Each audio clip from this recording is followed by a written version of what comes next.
নামাজে একই রাকাতে সূরা ফাতিহা পড়ার পর 3 বার সূরা ইখলাস পড়া যাবে কিনা? খুবই দরকারি একটা প্রশ্ন।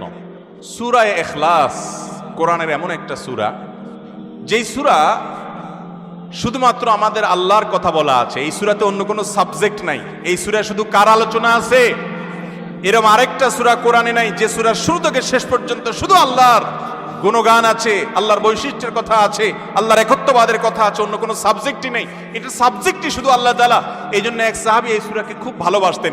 তিনি মানুষের ইমামতি করতে গিয়ে সূরা ফাতিহার পরে অন্য যা পড়েন না পড়েন সাথে সূরা ইখলাস অবশ্যই পড়তেন। দুইজন সাহাবীর জীবনে এরকম ঘটনা পাওয়া যায়।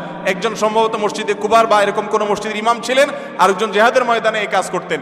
সাহাবীরা এসে বলছেন, ইয়া রাসূলুল্লাহ, উনি নামাজ পড়াইলে অনেক লম্বা সময় ধরে সালাত আদায় করে, আমাদের কষ্ট হয়ে যায়। নবীজি ডেকে বলছেন, তুমি কেন এই কাজ করো? বললেন, ইয়া রাসূলুল্লাহ, সূরা ইখলাস এখানে আমাদের রবের কথা বলা হয়েছে, আমার রবের পরিচয়ের উল্লেখ দেওয়া হয়েছে। এটার নামই সূরা ইখলাস, তাওহীদকে খালেজ করার সূরা, শিরক মুক্তির সূরা, আমার রবের গুণের সূরা। এখানে অন্য কারোর ইস্যু নাই, শুধু আমার আল্লাহর কথা বলা আছে। এই জন্য সূরার মর্মটা, এর অর্থটা আমাকে খুব স্পর্শ করে, আমার খুব ভালো লাগে। এই জন্য সূরা ফাতিহার পরে অন্য যা পড়ি না পড়ি, অতিরিক্ত সূরা হিসাবে, সূরা মিলার অংশ হিসাবে সূরা ফাতিহাটা আমি অবশ্যই পড়ি। নবী করিম সাল্লাল্লাহু আলাইহি ওয়াসাল্লাম বলেছেন, এই সূরার ভালোবাসায় তোমাকে জান্নাতে নিয়ে যাবে।